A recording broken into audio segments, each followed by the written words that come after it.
Thank you all for being here, and a special thanks to our host, the Kronkowski Charitable Foundation. We're going to share more in a minute why this is so special for us. But today, we're going to make sure that we share what is a crisis nursery, just to make sure we all have a baseline knowledge of what we're talking about with this collaborative program. And then speaking in collaboration, we're going to share more about each partner's role so that you have an understanding of how all these amazing, trusted nonprofits are coming together. We'll share our solution, even locations where we anticipate 20 drop-off spots for emergency childcare, 10 plus spots for voluntary residential care, and then the market research that tells us that this work is what our community not only needs, but deserves. And in homage to Laura, the return on investment of this type of project. Then we'll share some next steps, and then we're going to open it up for Q&A. Out of respect for the fact that we're recording, we're going to hold the questions until the end so we can capture everyone's question and those answers. So with that said, what is a crisis nursery? First of all, you should know that this community has been talking about a crisis nursery for over a quarter of a century.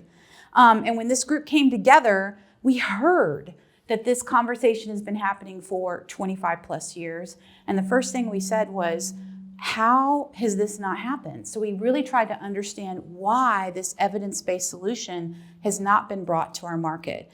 And really what we discovered is it's usually been declined because it's about one nonprofit coming with millions of dollars of requests in capital and in operating costs to have this program run. And that is the more traditional model of a crisis nursery, but we have developed something that we call Puro San Antonio that is becoming what we believe is the new model of a crisis nursery. So crisis nursery. Many states have a crisis nursery implementation, and it's almost 50 years of implementation in other states. So they have a lot of results to share with us. And what it's proven out is that this model prevents child abuse and neglect. It prevents further CPS integration. It prevents children from being removed from their homes and creating that cycle of trauma that goes on for generation to generation. So it's effective and it has some components. Even though each community has installed a crisis nursery that is slightly different, there are some common traits among them. First of all, case management. So I never know what the right words to say anymore around the social determinants of health, so I'll just throw it out there. But we really want to resolve the root causes of why a family is struggling. So it's not enough to offer temporary respite from caregiving. You really need to put the case management in place to resolve those family situations. So case management is a hallmark. It's a key component to every crisis nursery across the U.S. There's usually some sort of hotline or crisis line or some element where families or other crisis lines can call into and get immediate triage and support. And when there is residential care involved, it's usually in a home-like setting, which makes sense. If you love your children, you don't want your children removed, and you're coming up with this solution to prevent your child from being removed, the last thing you want to do is place them in what feels like an institution. So that home-like setting is really important. Most crisis nurseries are focusing on our littles, because we know from the research that when you have an infant, they're at much higher risk for child maltreatment. So most crisis nurseries have chosen to focus on the littles. A few implementations across the US go up to a sibling group up to age 12. We are going to be sharing our philosophy around that because we know our families very well, and we want to make sure that if we're providing respite or relief and caregiving and case management, that we're taking care of the entire sibling group, because otherwise, are you really reducing the stress and the risk? So with that said, I'd love to turn it over to my partner, Angelica, to talk about the collaboration. Collaboration members. All right, so the beauty about our partnership is the collaboration component. It's how we went ahead and we looked at not only formulating a solution that was collaborative, but ensuring that the partners in the collaborative made sense for the system, that makes sense for the people. also following along true trauma-informed care principles, okay? So when we look at the partners that are involved in the collaborative, first and foremost, we have Child Safe. The main role of Child Safe is being the convener, being the individuals that can collect the data, since they have unique access to data that we would need in evaluation due to their status as an advocacy center. The Puro San Antonio twist is the necessity for the emergency childcare component. So we have Avance, YMCA, Respite Care, Family Service, YWCA, all at the table to provide those emergency childcare placements across the city.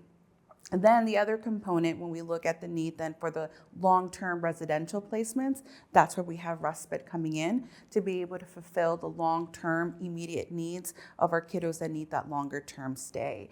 And the beautiful thing about Respite as well is that they already have a working relationship with UT Health Science Center. So being able to provide those needed medical services that a lot of the kiddos may need is already in place. So as you're kind of seeing, as we're formulating this system, it's also utilizing a system that's already in action. And how do we take a system that's currently functioning and be able to amplify it 10 times more for the needs of our community? Then on top of that, one of the biggest needs that you always see in any system is how do people get from one piece to the other, the transportation component, right? What are we going to do if somebody is at a child care center and then is needing longer term stay and they're needing that transportation from one location to the other? We have SGRC Texas stepping in to assist with those transportation needs. So we have that component addressed. And then the beautiful aspect of it, the case management, right? The heartfelt touches that all of our families need in those moments of crisis, all the organizations stepping up, from Child Safe, SGRC, Avance, YMCA, YWCA, Family Service, everybody again utilizing their current case management programs, philosophy, that are already also infused with trauma-informed care and already have that trusted relationship with the community being activated to be able to execute all the case management services. Now, when you look at our overall, how we're going to go about and actually execute the design behind the Crisis Nursery, we're looking from, right, the coordination, how do people access the system, to then the types of services that people can receive. So the hotline, again, being able to utilize what already is active in the community. So being able to coordinate with other current hotlines that we have instead of reinventing a new hotline and adding another number for people. We don't want to make it any more difficult for individuals to be able to access the system. So we will be doing the coordination with 211 and other helplines as well. So everything, again, can kind of come together and be a little bit more immersive. Then the emergency drop-off. That's, again, the Puro twist to our model because that's the unique component that our families here in San Antonio made it very clear of what they felt they needed the most for their needs, which was the emergency childcare drop-off, and then also adding in the residential component for any of our families needing that longer-term stay as well. And case management throughout, as I already explained, the partners at the table are ready to execute everything that they are fully trained to do and have the expertise to do and already have the trusted relationship in the community to be able to execute. You're going to be finding all those case management components throughout the entire system, from the intake all the way through the end. And then that infusion of our trauma-informed care. Every partner that you saw that is involved in the collaborative, again, has already either been a part of the trauma-informed care credentialing in the process, or again, has already executed all their program philosophy from that lens. So we got a beauty of collaborative partners at the table ready to roll out the system. I'm going to pass it over to Debbie. We're going to do a high five tag for locations. All right, thank y'all. So this slide indicates all the locations we have. So as you can tell on the map, we have 20 emergency childcare locations. So if you look at the yellow stars in the map, indicate the seats we have. And the beauty of that is there's a lot of other partners that are interested and possibly joining this collaborative. So if there's additional seats, either we could possibly have capacity here, but also other nonprofits are interested in joining. And you can see the red triangle is where our emergency residential location will be. And the map also indicates the high food insecurities, the childcare desert. But if you look around the orange border, that's the highest risk for maltreatment, child abuse. And if you look at where all our locations in the service we're providing, it's all in that service zone. So moving forward with market research and ROI, right? So with the San Antonio Express News editorial board, we actually had a chance to pilot this program because Mr. De La Garza ended up losing his wife in 2020 due to COVID. He became a single parent to his little 8-year-old boy who was also on the spectrum. Mr. De La Garza was extremely sick. He ended up having several ER visits, which became life-threatening due to having no family support within the city of San Antonio. Then he was unable to continue with his medical care, right? So he found out about our research with Crisis Nursery, reached out, and Respite Care actually was able to assist Mr. De La Garza and cared for his son, which caused him to be able to have his life-saving surgery, and now Mr. De La Garza is now cancer-free. Respite Care did several surveys in addition to United Way with their PACs, and it was a resounding yes as far as what the community really wanted. The community's really saying that they want that emergency drop-off care, and they feel like trusted nonprofits is going to be the way to get them to do that. What is a return on an investment with something like this, right? So we have figured out that on average, we're gonna be assisting approximately 3,000 families a year. With that, if we invest $500 into each family, we are actually saving a conservative number of $27,000 a year per child with keeping those children out of foster care, out of abuse and neglect situations, and not to mention the additional trauma and emotional care that that child is going to need moving forward. All right. And something interesting right after you look at that ROI, we benchmarked some nonprofits, some other crisis nurseries. And in our last meeting, I was like, let me see what these standalone cost per child.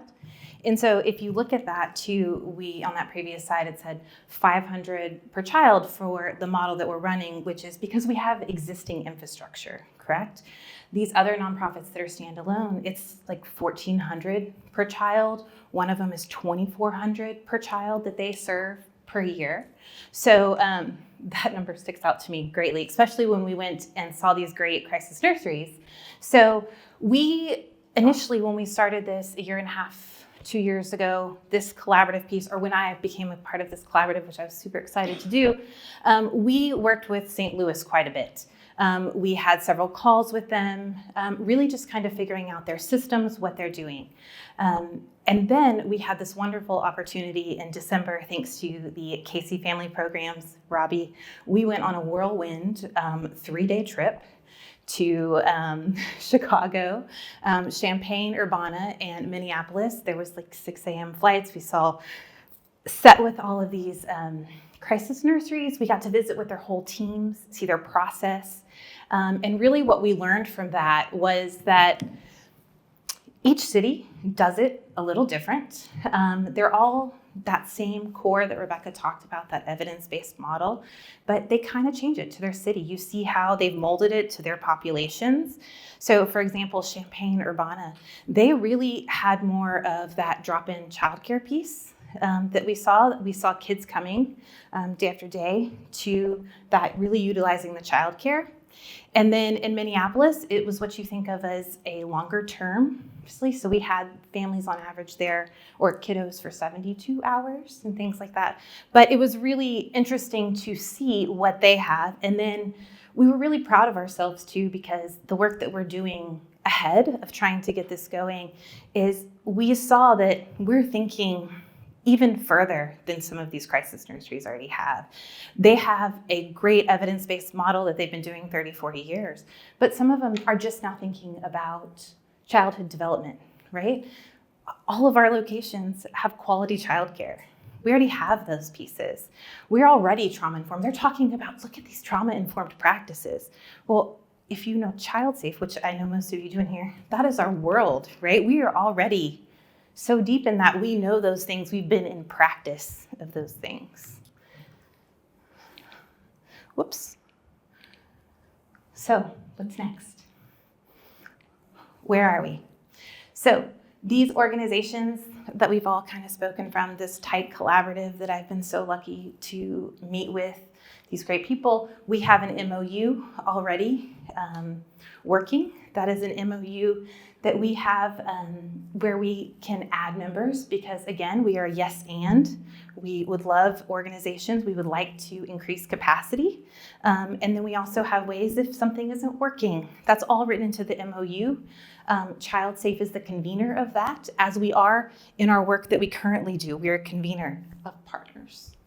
And then another exciting part that I'm excited about, we have our MOUs for outer ring partners. We're in the process of building that because with that benchmarking that we did, we saw that when we talked to these crisis nurseries, what was it your families were in most need of, right? So we wanted to know those families that were coming to you, what do they need? And a lot of them, housing, food, right? Mental health, those pieces. Well, we have a lot of experts and a lot of good things happening with our group, but we know we need more. And we know we need to build on that community effort because we want this to be a community effort in this crisis nursery as partners. And so we know we want to build that support of our community, and we know we're going to need systems of care to hand these families off to. So we're in the process already of building those relationships and building that MOU. So for some agencies, it might look different. It might be, some of them we can have that direct referral. For instance, they know we've done the triage process. We've had that call. They know our family is in high need. So when we give them a call, that family is going to breeze right through, right? Others, it's that they know we exist. They know our mission. They know the work we're doing, and they're going to refer their families to us. Right? So it can look different depending on the partner and depending on their mission, because we know we're going to lean on their mission to reach those families, right? This mic is, I feel like a superstar. All right, the other, I was like, I should have been on the Britney Spears mic. All right, so, and then another really cool piece. So state licensing, all of our child care facilities, residential, have been in talks with state licensing to make sure that we meet those pieces. And something really cool is Senator Menendez leaned on these child care agencies to help him with a bill. And a bill has been filed to create a licensing process just for crisis nurseries in Texas. And we're excited about that because we think, and Senator Menendez does too, that this could be a model for Texas. This can be replicated in other cities, even nationally. The editorial board of San Antonio, in addition to that great article that they wrote, has endorsed the work that we're doing as well. And so what's it taking for us to do this? What we need to get this going, right? So we have some startup costs. We are building out a HIPAA compliant workflow with bedboard system that is needed so that we can manage this collaborative that we all will then put information into, which is another exciting piece for me, is the data component of what we can collect and what we can see. And so that data system is really important. We also, respite care already has a home in their portfolio that they own. And so we just need funds to convert it to reach, what's the term? Certificate of occupancy for that home, and so $500,000 for that. All right, this is my super exciting page right here. Good morning. Okay, so we want to thank Kronkowski Charitable Foundation for hosting this and bringing us all together here today. Yes, thank you, thank you, thank you. And a really exciting piece is that they have given us a $150,000 investment to start this off, which is wonderful. Thank you, thank you. And then another exciting thing that I get to say today is that we have a challenge grant from T&D Family Foundation for $100,000 to support our startup costs. So yay. Which intent is why we've asked you here today. And another piece of once we get going is what is operational cost? So we know the city of San Antonio has indicated that in their next budget that there will be 1.5 million around. We know they have a feasibility study that is underway right now that will come out in July or August. And so we anticipate a competitive RFP that we will be applying for once that does. So what I'm going to do now is we're going to open it up to some questions. Hopefully you have some good questions for us. Anyone? So my question pertains to the overall funding. Obviously, you've just defined some of the key financial commitments that you've had from some organizations, but will each of your organizations be asking funders for support for the initiative?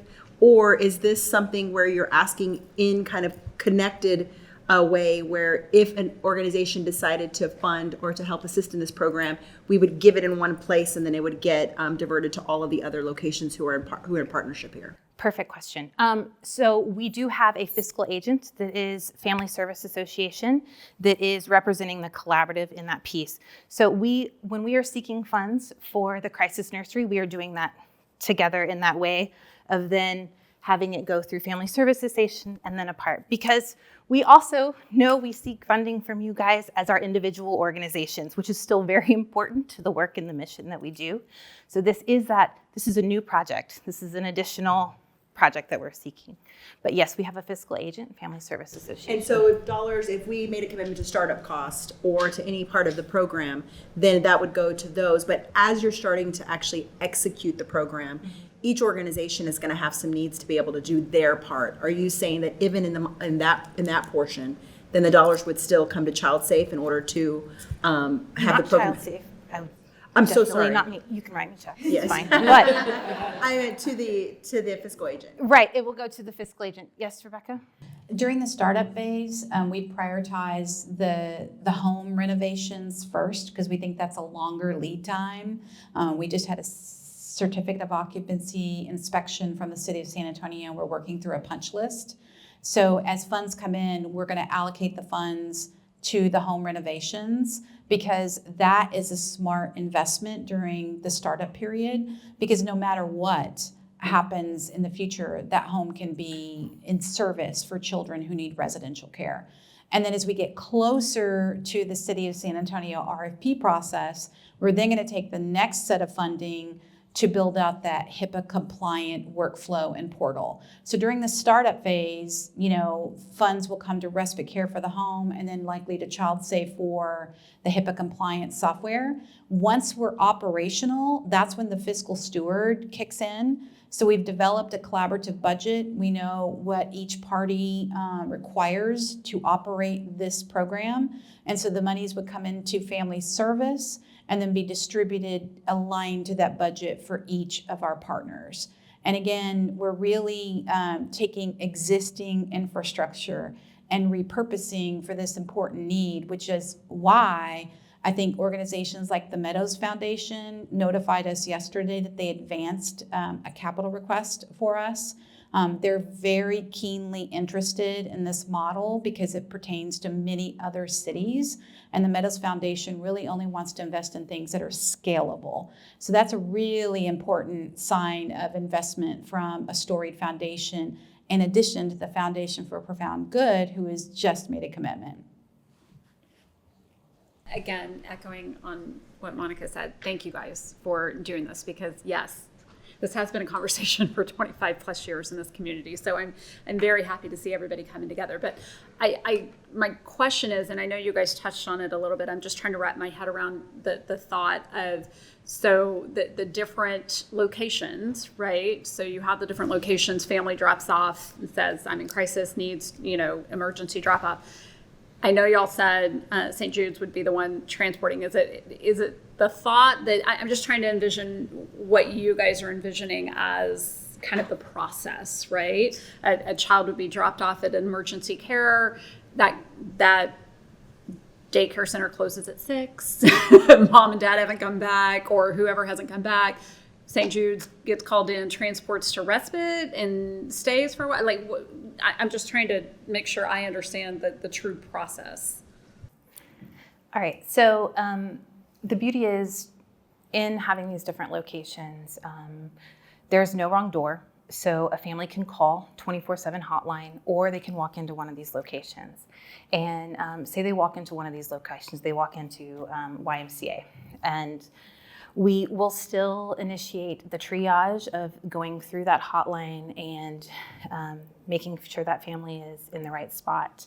But like you said, if we place that, mom says, I have to go to work this afternoon, I don't have childcare I need for the next 4 hours. And she doesn't show up at 6, right? But she signed our consent that lets us then transport her. So we would call SJRC Belong.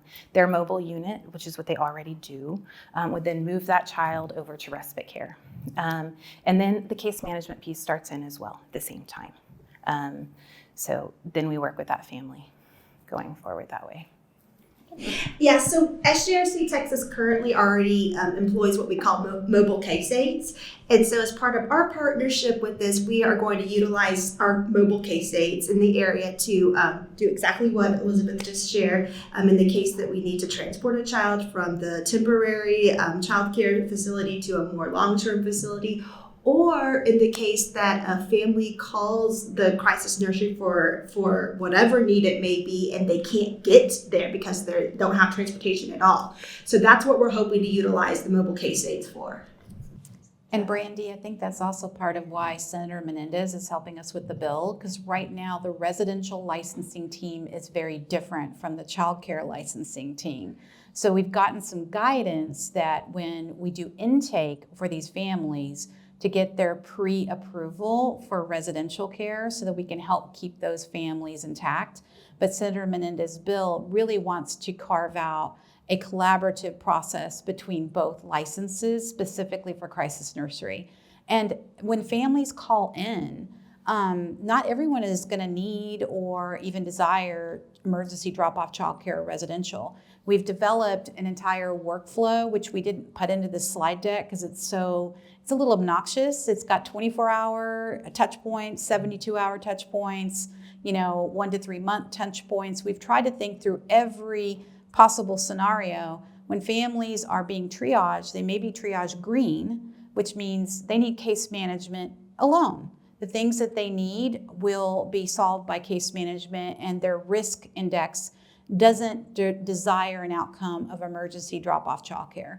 But if we're seeing risk elements that we are worried for that little one, then they'll be triage yellow, and then we'll work with SJRC Texas and Belong if that family needs transportation services to get them to the closest drop-off emergency childcare location. And then again, if that family triages red, we know that the risk of harm is imminent. We will work to do the voluntary residential care from the get-go and provide case management along the way. But a family could go from green to yellow, yellow to red, or backwards at any point, and the system we are designing is to make sure that we follow that family through the process, even months later, to make sure that the root causes of that crisis have been resolved.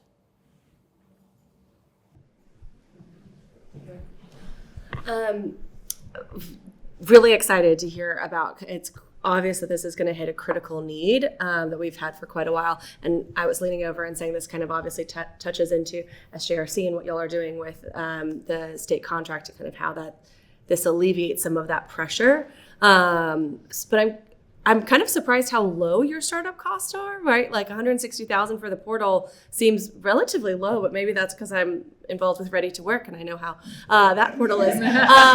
So talk to me about like how that's going to work and the partners and the collaboration. And then I'd also love to know the ongoing operating cost for what, like we understand the startup cost, but what is this going to take ongoing? And do we have an idea as to what that budget is yet?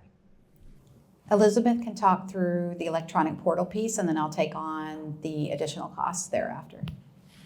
Well, we've tried to be good stewards, and we have priced out some different, all different kinds of data systems. We've looked at healthcare data systems because The unique part of this has to have a bedboard management, because since child safe will be kind of like air traffic control, we have to then be able to see the system, see where we have availability and then place. And then each location has to be able to then input those pieces of data, right? And so we've priced those out. We've seemed to have found a good fit for us in that cost. And so that is the initial build out. We do anticipate the ongoing cost of about $60,000 a year to maintain that data system. Does it connect to the SJRC system that y'all have for the region? So, no, we would all use the same portal. Yeah. But Elizabeth, you should share an outcome measure that is really exciting that only Child Safe can bring to us. So another piece of the data system and why we want a new system, a robust system as well, is so we definitely have assessments that we've all agreed on as far as to like our case management, our stress index for when families come in, so we can measure. We have some of these data points, right, that we can look at over time. But really exciting piece that we bring to the table is that we have access to statewide intakes here at Child Safe. So we can then look and see, were we able to keep this family out of the system, right? So that's the goal, is that they don't ever then enter. And so we'll have the availability in that data piece to then see. Ongoing costs, once we have the startup costs covered, we'll be ready to do, I think, some smaller pilots that don't create stress in terms of making sure that, you know, you're basically reserving spots in childcare and residential without fully funding it yet. So we'll do some small pilots. But our initial budget is within the range of what the city of San Antonio has allocated in their budget. So we think the startup costs will get us to the point where the RFP comes out and then competitively win that RFP, and then have the operating costs through the city of San Antonio. Now, if we want to have more than 20 childcare spots and 10 residential, as that scales, the cost would scale. But it's scalable in a proportional way versus millions and millions to fund a startup or a singular program at one nonprofit. So very scalable costs.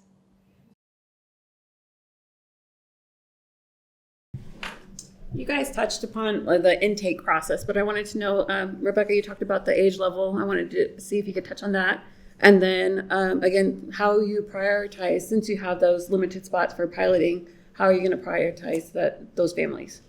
So on the prioritization, I really want to have Child Safe talk through some of that. We've done a ton of benchmarking of how these other crisis nurseries are using evidence-based approaches to determining what we're calling green, yellow, or red status. So there's some key questions that, and you know, I'll just tell you some of them. Like if you have a child with special needs, you're probably going to be red status.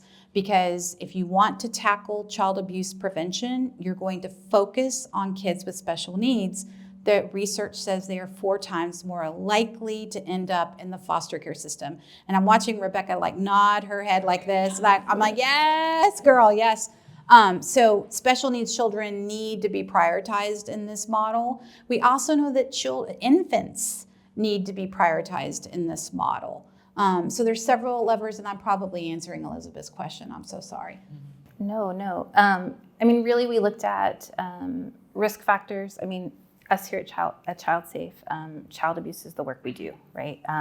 And so we looked at risk factors of child abuse, and then we also talked to these other crisis nurseries. We looked at their workflows, how they did their intakes, what questions they asked. And so then we developed our own workflow. Of course, this is a work in progress. This is us creating this before it happens. It will be a constant learning and improvement as we begin. But we will look at its questions that start with, what is your need today? Another really great part of having this triage and having everyone, even if they walk in, go through this line is when we benchmarked with these other crisis nurseries as well, about 40% of the calls that came in were able to be met through case management. So we're wanting to be as cost effective as we can with these calls as well, to not they're people and we want to meet their needs. But can we meet that need within just directly connecting them with case management? So part of that whole intake is evaluating those risk factors as we're asking those questions, but also the training in the staff that has to answer those calls is really important. Those are hard calls that are going to have to be made. Those are going to have to be experienced individuals. They're going to have extensive training in how we manage those calls, because there's also going to have to be a direct. We might have someone with suicidal ideations, and we have to know how to handle that in that crisis in that moment. So that is all part of that we've kind of built into some of our training and the staff that we know that we're going to need. So that hotline isn't in existence right now. That is something that will come once we have operational funding, but we're building right now what it would take to make that and have those staffing positions for that. And then you asked about age as well. So our age would go 0 to 12. And really the reasoning for that, I'm going to hand over to these wonderful. Sure. Okay. Yeah. So we really talked about it because the other models we looked at, they are preschool, infant and preschool, but we just want to make sure that we eliminate any barriers and that we can make sure that we can accommodate. So we're going from infant all the way to age 12 to really help those families and make sure there's no barriers for them. So, yeah. Will they be separated by age, like in different facilities or different areas, or how will the age situation work? Yeah, so like in our child care centers, they will be separated by age, and definitely in our resident centers they will as well, yes. How many beds will there be at respite? So in the budget, we slated at 10. The certificate of occupancy gave us a nice little nugget because the city basically said that we can place up to 15 individuals in that home. But before we get too excited, that includes the caregivers and the people that run the home. So we think we can safely go to 12 children ages 0 to 12 in the home.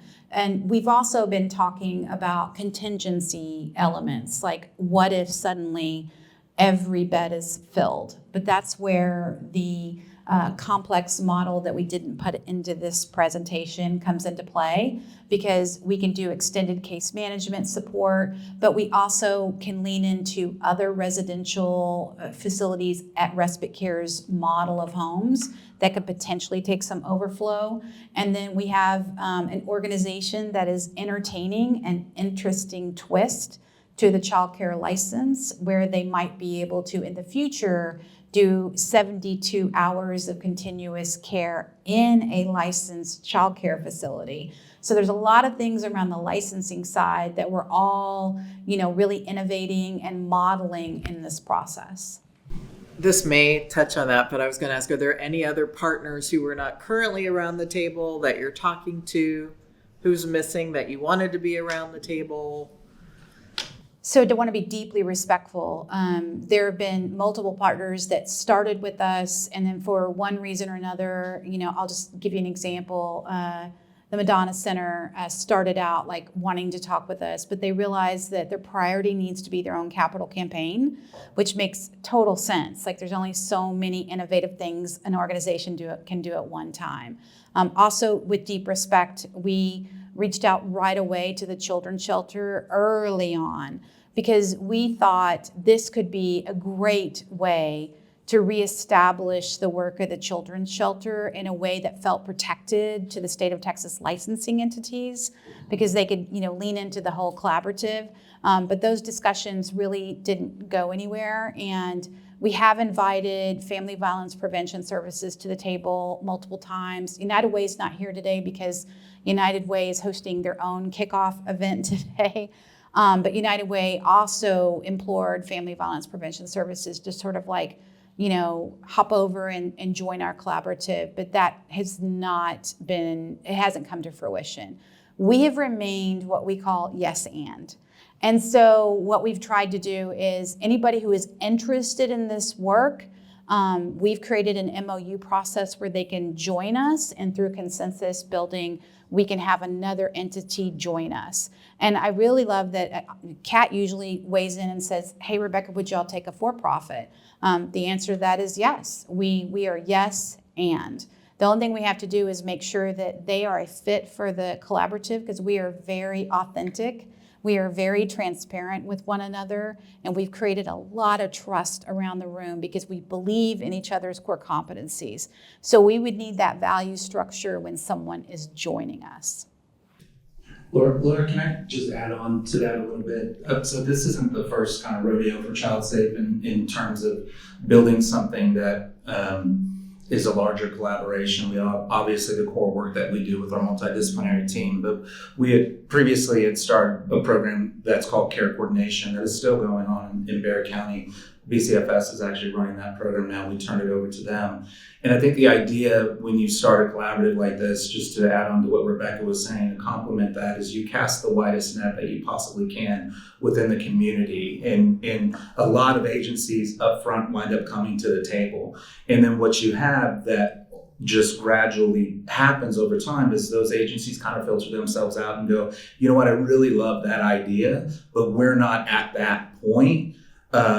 But we'd like to be in what I think we're calling the outer ring of MOU. And so that if there is a need for our service, that we have a MOU in place with you so you can refer easily over to us. And I think what you have at the table here today are those core entities. And then there's going to be a broader MOU of serving organizations that is currently being developed right now as well.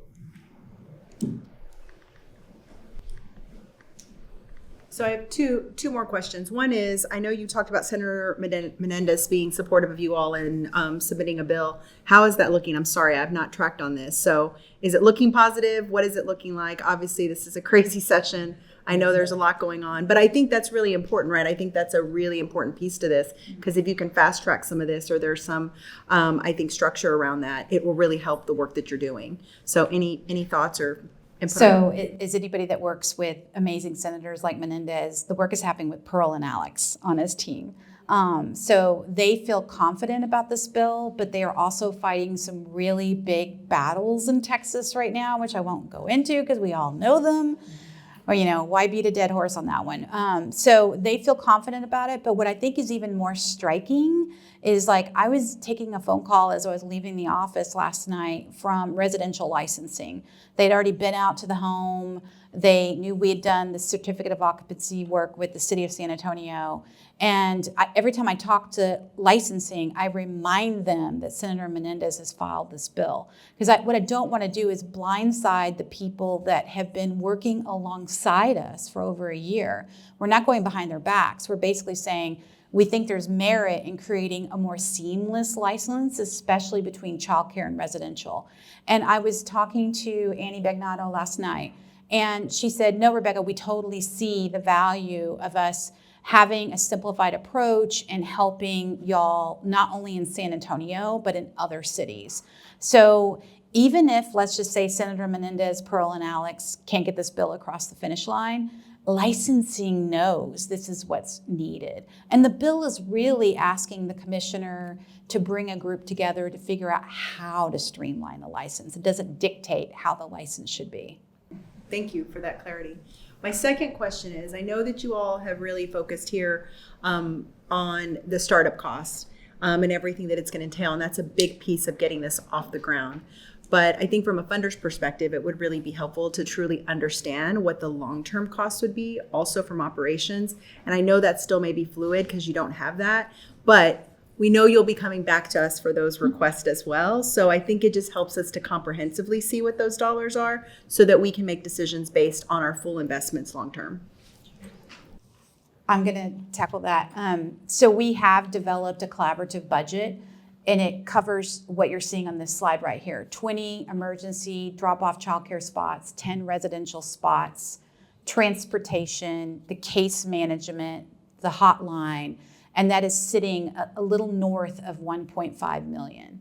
And I mentioned earlier that the city of annually.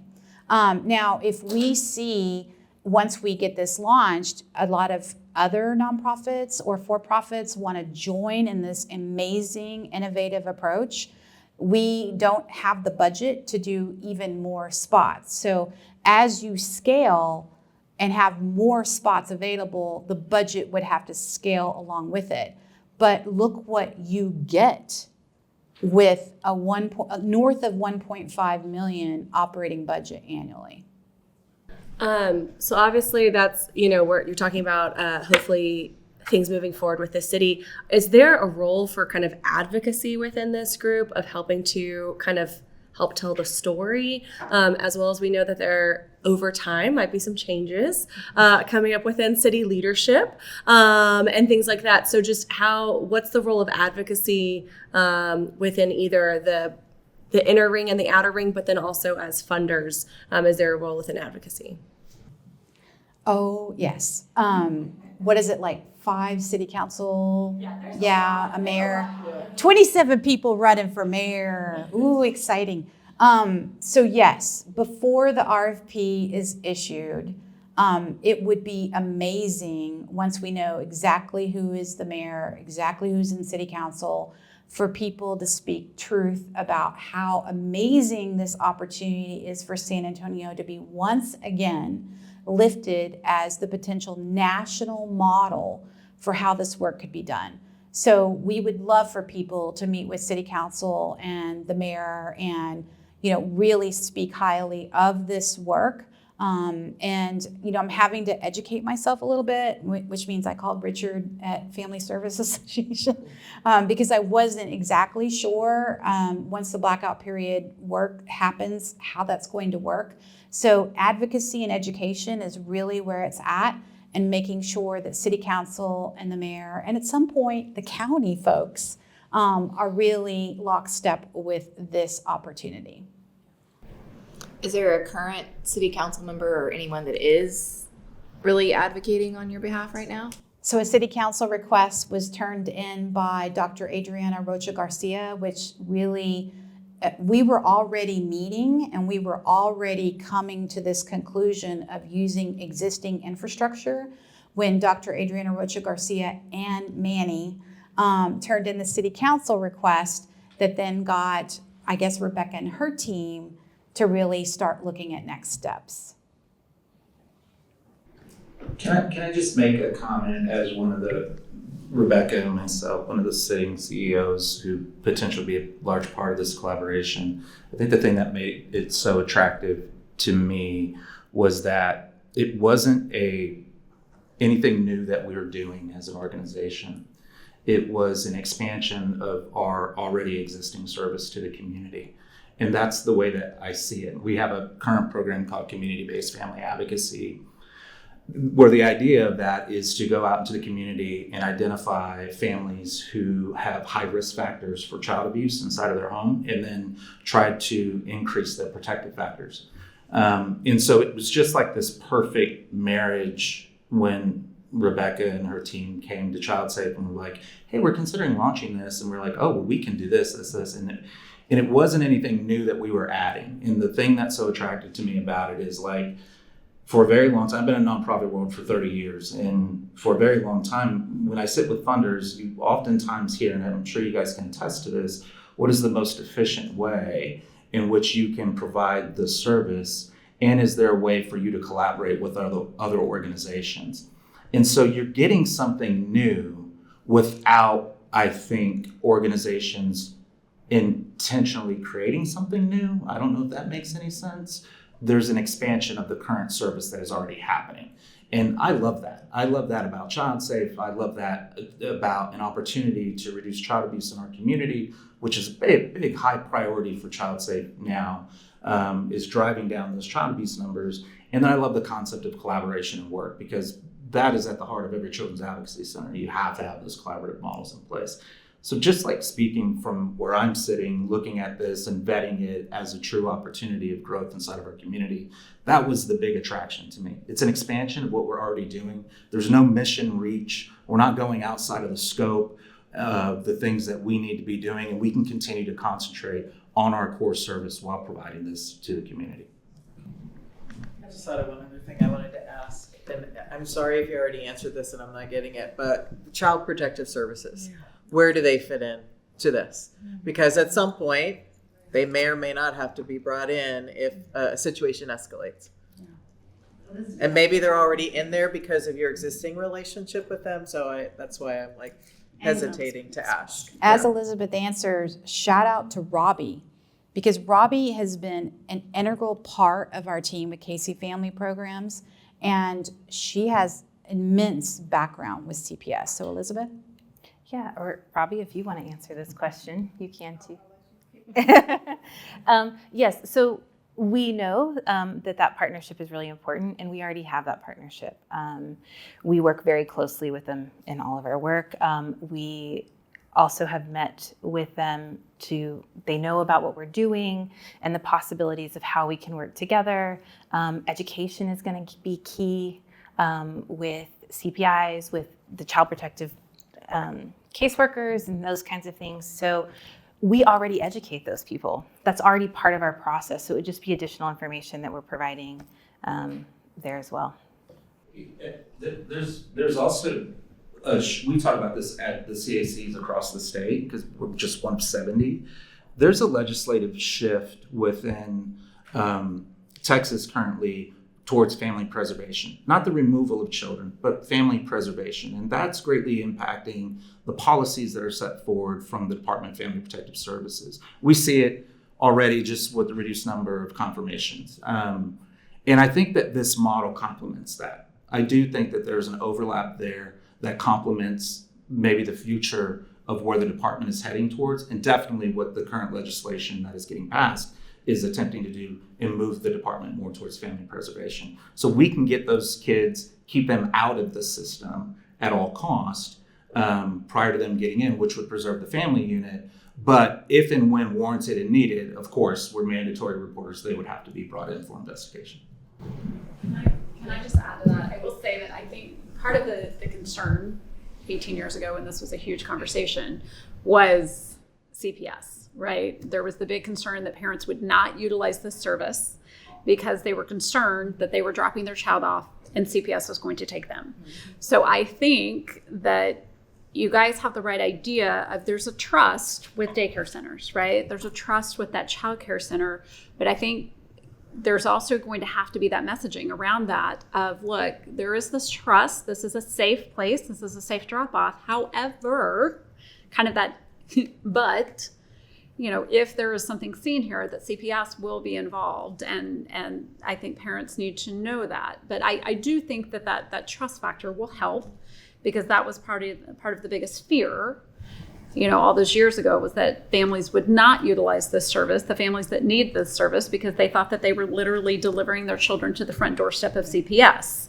So I think that's good. I know that you guys approached Children's Shelter at the beginning. I would just play devil's advocate, and that I think that conversation needs to happen again. And then just to add to that as well, I think what has evolved too since the start of this conversation 20 odd years ago has been our evolution in trauma-informed care. So all the organizations at the table already have to facilitate those type of current conversations in the current service programming. So even in our current child care centers, that conversation has to be very, gently and in a trauma-informed care way discussed with the family so they understand kind of what the lines are and then what happens next if something occurs. So I think a lot of what we have also forecasted in our verbiage, is as transparent and as kind and compassionate to the people as possible to continue with that messaging. And Brandy, one of the crisis nurseries we benchmark with, and the location is escaping me because there's been a bunch, they even role modeled building trust with a family, but then having to report and then walking that family through the process and saying, we're not going to leave you. They also said that isn't possible in every situation, but on the rare occasion that they have had to report, at least one crisis nursery talked about making that process collaborative and making sure that the family knew that they weren't alone, which I thought was amazing. Absolutely, and I would agree with that. I think that's a good way to approach it, most definitely. I wanted to add to something in reference to Child Protective Services involvement. One of the things that Child Protective Services is doing now is moving toward keeping children within the family. So that whole concern that used to be that Child Protective is going to take away, Child Protective is doing everything they now can to keep children with their family.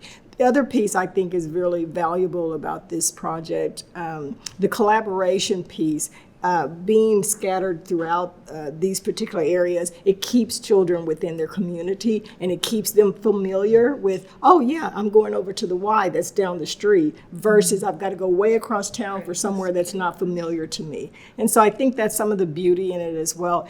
And the whole intent is to keep children out of the system. I mean, I think, face it, when people are dealing with a crisis, our threshold is all different for how we respond to that crisis. And so what we're trying to do is make sure that when families are experiencing that, whatever that happens, and sometimes we make bad decisions when in crisis. We make a decision, I've got to go to work and my babysitter fell through and my job said, you got to be there. You're going to lose your job. Sometimes it'll make you make a decision. I'm going to leave my 4-year-old here. She'll be okay with a juice box and an iPad. That's not a good decision, and that's when Child Protective Services get involved. However, if there's a crisis, a response that can happen, oh, there's help for me. And so you want to ward off getting involved in Child Protective in the beginning. And not only that, it also keeps children out of the foster care system. And so I think that's really a great collaboration that's happening to do that and keep children within their communities and within their families, which is where we want them to be. That's where they want to be, but we can do that safely. Amongst all the definitions of what qualifies as that scenario I just said would qualify as neglectful supervision, leaving that child there. There is no definition for crisis. This collaboration covers that definition. So I think that would be a good way to make sure that we are responsive to families in their time of crisis. Thank you, Robbie. I'm sorry, I'm going to add to that. I'm Rebecca Flores with the City of San Antonio. And just so you know, we're actually working with our police department to educate them on potentially this model. And so part of our work, Council allocated $100,000 for a feasibility study that if the city were to do this, what would we do? How much would it cost? And we've created a steering committee in our police department as part of that, a captain in the uniform force. So just so you know, to the point of, this being in the community, we also want our police department to be aware so that as they respond to these situations, that instead of just automatically going to CPS, that potentially they will be able to refer to this model. Rebecca, when is the feasibility study supposed to be complete? The end of July. So we will be doing a community meeting to talk about what was in the feasibility study. And some of y'all may be interviewed for the feasibility study to get y'all's, So interviews will be taking place probably early June. So be on the lookout for an invite. And to piggyback off of that, then that's also the beauty of this collaboration, right? Is if the police officers are able to assist these families, keeping them out of foster care, right? Getting them out of CPS, that's also where the case management aspect comes into play. Because several of our organizations not only do case management in person, but we're also out in the community. We're also doing home visits. So not only are those children being kept out of CPS, out of foster care, but you also have eyes on them in their home as well. The other piece that I was thinking about I also have a background in healthcare, is the whole concept of like grand rounds where you discuss cases. So I would think the other benefit to this with all of these organizations around the table is that you're going to be able to see other ways that you can wrap around and support the families long term to prevent, not just foster care, but there are other ways. Can you speak to maybe what that might look like? Yeah, the system that we want to co-design is going to be so pivotal for learning about our community in such a deep way. We're going to be able to look at the data in macro and micro views. And you're right, when ChildSafe convenes the group, we'll be able to do that almost clinical rounding. But from a social services standpoint, Laura, you hit the nail on the head. We'll be able to talk about individual cases at the micro level, but also what we're seeing at the macro level, and that will inform and infuse innovation. I wanted to ask, as far as, again, going back to what Laura said as well, in the beginning, are you guys going to start in-house with your clients now that you see? Or, are you going to start with this hotline and then pull from there? And, once this word gets out, how are you guys going to, handle capacity-wise, all that? So once we have startup costs figured out, we'll do some soft piloting. We will not be going to market with this because we don't want to flood our system before we have operational dollars to accomplish. But the pilots will teach us a lot. I will tell you, when we took in Victor de la Garza, I can say his name because he's in the Express News. We took in his son. We learned so much just from that one family interaction. So we want to gain more family interaction. Once we go live, we're going to lean into, we all have ways of communicating. Plus, we want to engage with other hotlines because we don't want to be out there promoting this all new 800 number. We want to lean into the other systems where these families are naturally calling or engaging with. And in earlier conversations, Laura even brought up the hospital systems themselves. Victor de la Garza needed life-saving surgery. So once you have like healthcare systems, SAPD, and everyone else sort of aligned around this concept, we're going to be pretty busy, which is why we estimated 3,000 families once we're fully operational, engaging in our system. And not everyone is going to need either voluntary drop-in childcare or voluntary residential care. A percentage will, based on that green, yellow, and red, but we're going to really take our system of care and lean into other systems so that we get the scale that our families need and deserve. Sorry, all the questions now keep coming in my head, but is there any possibilities for earned revenue for the future that would support your OpEx going forward? Sometimes you can bill for case management. I don't know. I'm just throwing that out there. That may be the low-hanging fruit opportunity, the case management piece, where you could talk to folks like the Health Collaborative that had created the Pathways Hub and figure out ways to create earned revenue. We do think that we're going to end up helping other systems in the sense that, if a kiddo comes in and they're using childcare and they qualify for the childcare subsidy and then can get placed, then you're feeding another part of your system, but you're providing temporary emergency care at no cost. But down the road, that becomes a way of creating an earned revenue stream. Did I miss anything, folks? And then become later, and I know sometimes too, pursuing those earned revenue streams maybe doesn't even make sense. It's not accretive. Yeah. But I was just curious if that was part of your longer term conversation. The state is also currently looking at expanding billing opportunities for community health workers. So some of our orgs utilize community health workers as another way to be able to mobilize and have greater resources for them. So that definitely is in the future. I can ask another question. Sorry, we're all with all the questions today. And this might be a question for the next collaborative meeting that you're hosting. But how does this fit into the broader conversation around foster care, what's going on at SJRC and the federal or the state contract? How does this kind of fit in, or is this kind of supplementing underneath to support the bigger drive and move around foster care? Yeah, I can answer that. Really, this is going to supplement the work we're already doing. And, if and when Bexar County comes to fruition, this will only just help and support all of the things that SJRC is doing under that child welfare or the family and child well-being system for sure. So It already fits right into our mission.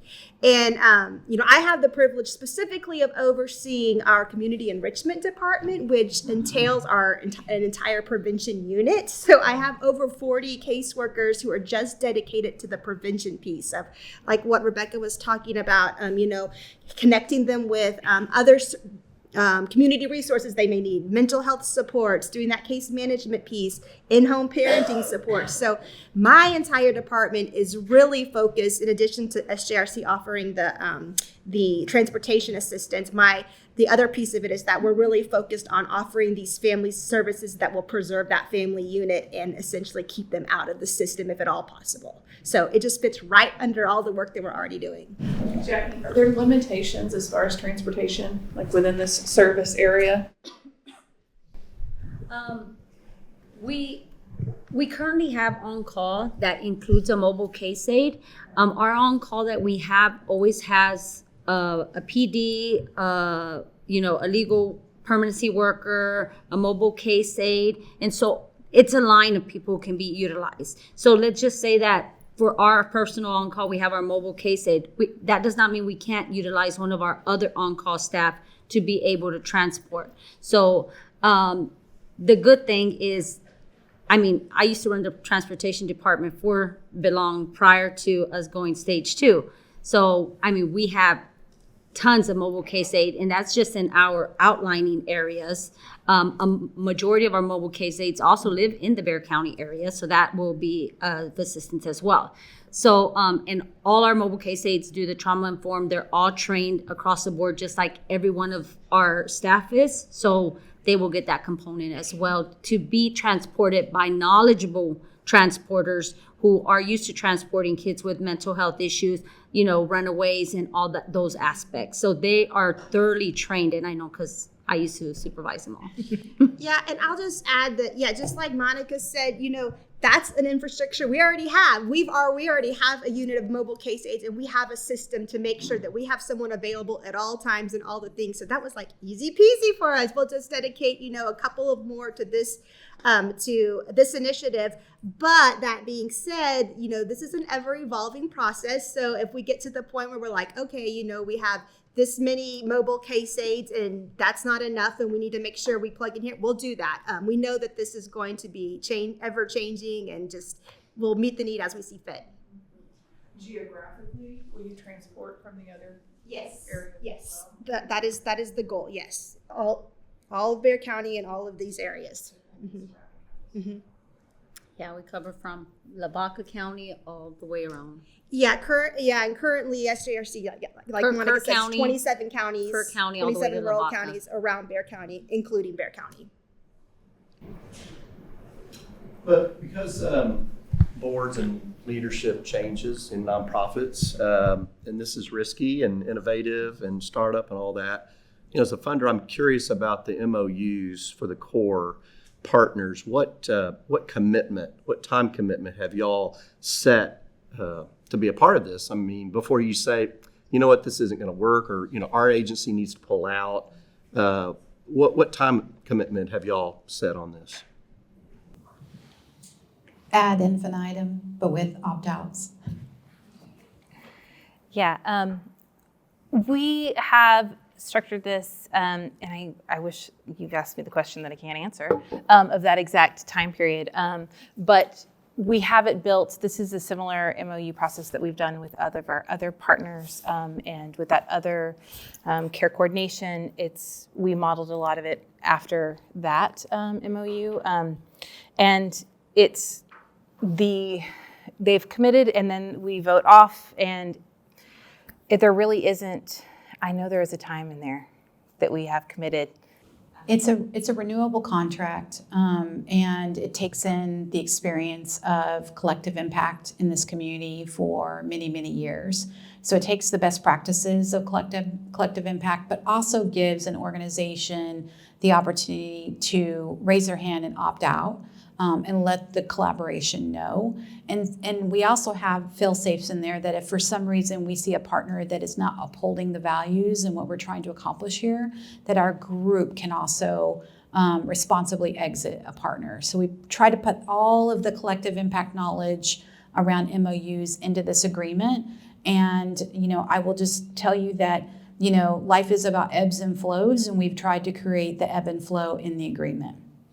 Cody, what we've used in the past for our MOUs with larger collaborations like this is a 90-day opt-out. So can you give us 90 days notice? We would ask, of course, there's going to be organizations that might be in place that won't be able to do that, and we have to accept that. But we do ask during the MOU, historically, what we put in place is a 90-day opt-out clause. Give us 90 days notice so we can put the right pieces in place to ensure that the service stays in place. And because you have so many partners, your risk is in many ways mitigated.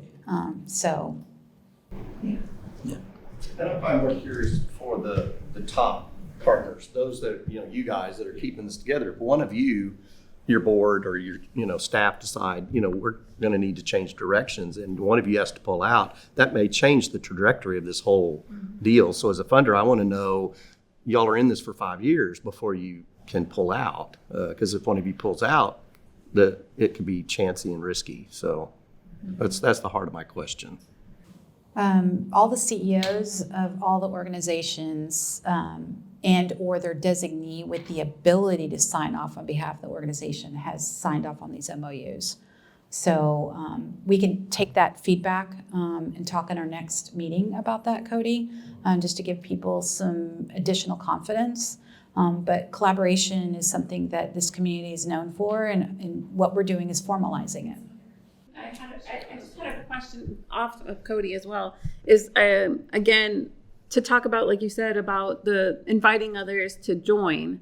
That would be the tendency, I can't even say it, the plan to have backups, right? So for you guys, what do you see, as I talk to other organizations on a daily, and I say, oh, I know y'all's hearts, right? I speak to you guys, and I know you're in this, right?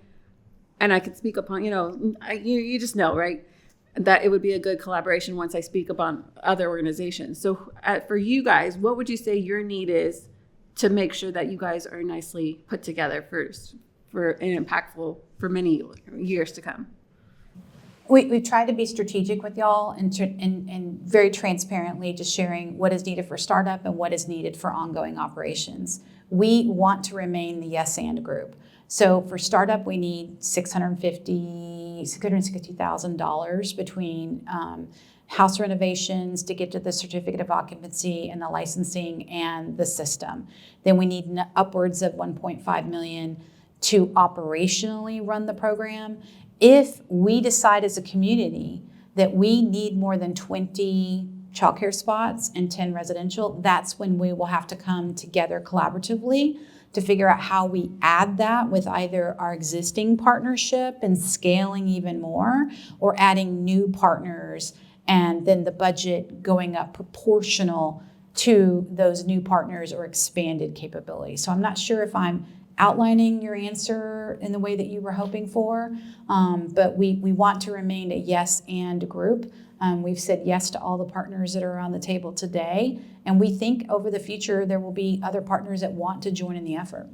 And I think back to Randy's point, this is what we already do, right? It's not a stretch. It's part of our mission. We're doing this anyway, right? So. You asked such a great question. It's making me think about how we've managed those situations in past collaborations. Usually what we've seen is not core agencies, because you're asking about the core agencies, because those are the funded organizations that are actually doing the work. When we've seen organizations leave collaboration, it's usually because of a loss of funding. So, and there's a notice there. Hey, my funding is coming to an end. We're having a hard time. I haven't been able to supplement this funding.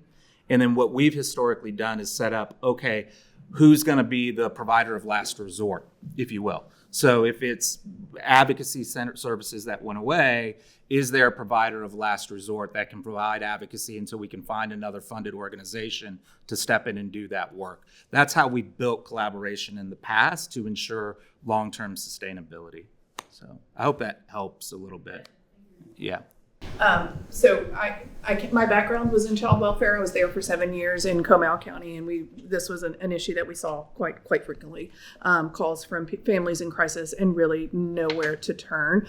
So when I heard about this at one of the funders meetings, it really hit home with me, and we were able to take it back to our funders. And so Dobson Family Foundations, T&D Family Foundations falls within that umbrella, and so that is why they felt very strongly in putting up that matching grant. So I do hope that encourages some more folks to get involved.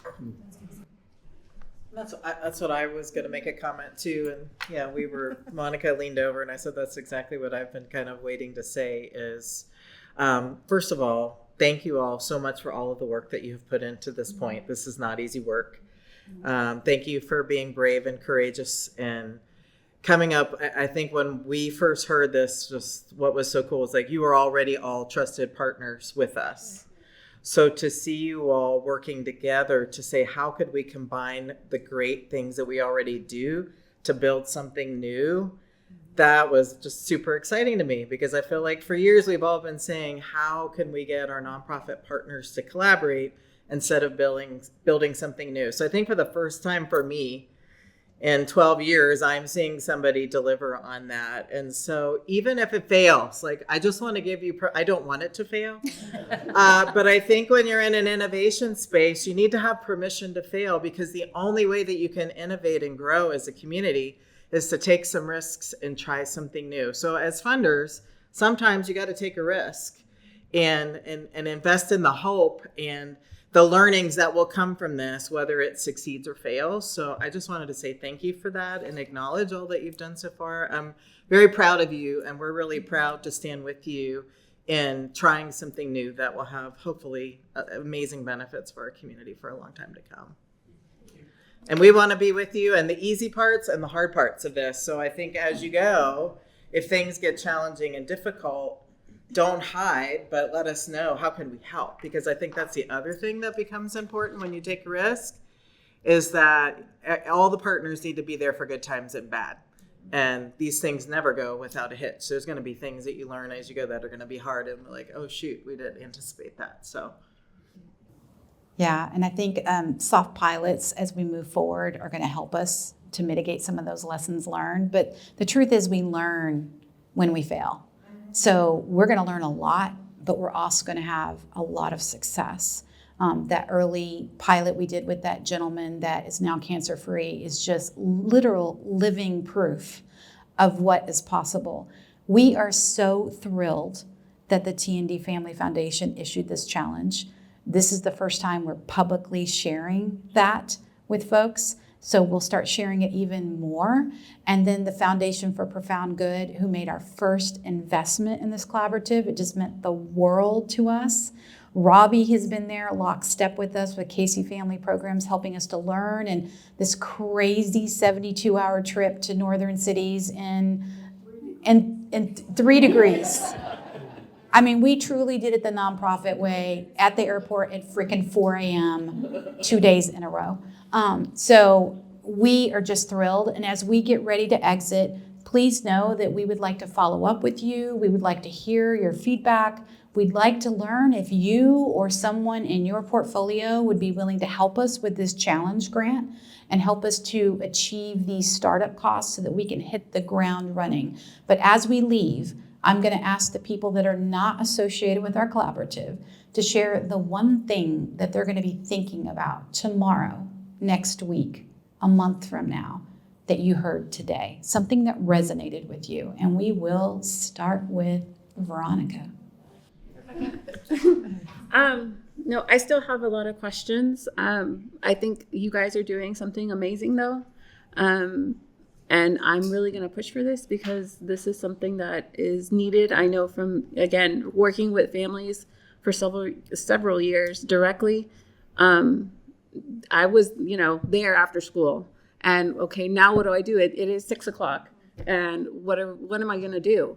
And not wanting to call CPS because I know the family and they're just trying to make it.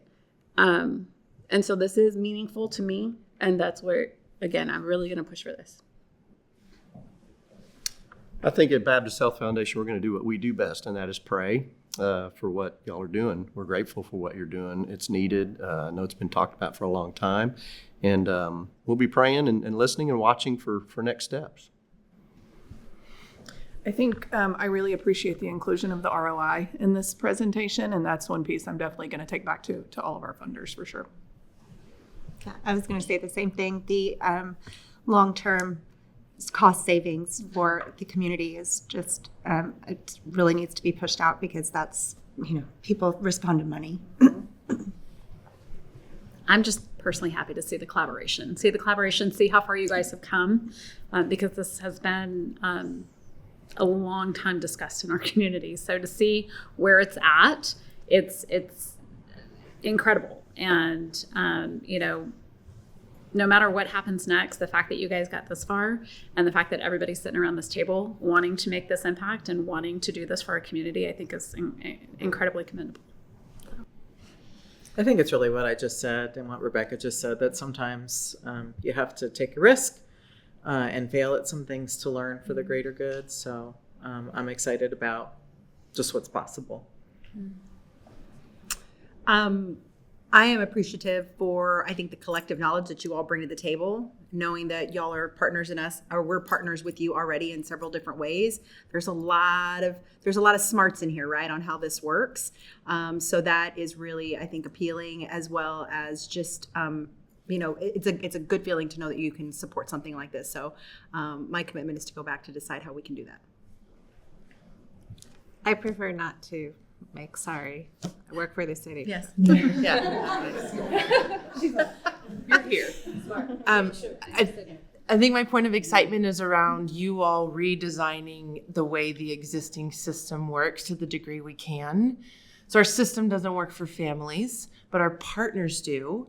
And you're connected to the elected officials. It's that "and" clause, right? So we have to redesign policy and what's really guiding the systems and work within the system at the same time. So that's what really excites me. And you're collecting the data and you're self-piloting. Like, there's just so much intentionality around this. And the learnings that we're going to gather from the families you're working with that need an immediate spot, that don't, will just help us improve the conditions across preventing child abuse overall. So thrilled for what y'all are doing. Thank you. This is really exciting. Oh, I drank the Kool-Aid a long time. She comes to every meeting. Yeah. Robbie comes to every meeting. Growing up, my favorite day of the year was Christmas Eve, because it was always the height of anticipation and joy. And it just feels like everything in the child welfare space right now, we're at this height of anticipation of this work being done. And I just think in the coming months, we might see a real changing of the tide of what's kind of been our reality in our community for a while. So this is my Christmas Eve right now, these moments, and just excited to see all the work that you guys are pouring into this. So many things have already been said. So just to echo so many things that were brought up about the collaboration, the partnerships, trusted organizations coming together to do this work is really huge. I feel like when we have groups coming from outside the state, I'm always like, no, we have the trusted partners here. And so that's really exciting. I will say one of the stats that jumped out to me is around children with disabilities that are 4 times more likely to need these services and those families. And so just that's something that really jumped out to me, as well as the ROI, as well as some of the other stats. So really valuable. Yeah, I mean, I think this is making me, I made some notes because I think our actual employee base, not necessarily here in San Antonio, probably fits into a lot of the categories of the things that you all are saying. And it's something we've been talking about internally a lot, just this construction workforce type, and what are we doing to help parents that are in our workforce or our communities. And so I think this is really exciting because you are doing something that's super innovative, and if it will work, I'm going to be positive. It could be something that could be transferred to the Gulf Coast areas where there is just this mass population of workforce who probably make not the best decisions sometimes with their families, and so I think this is super interesting. Well, Tinsley, if it helps at all, the Meadows Foundation that has moved our proposal up another notch.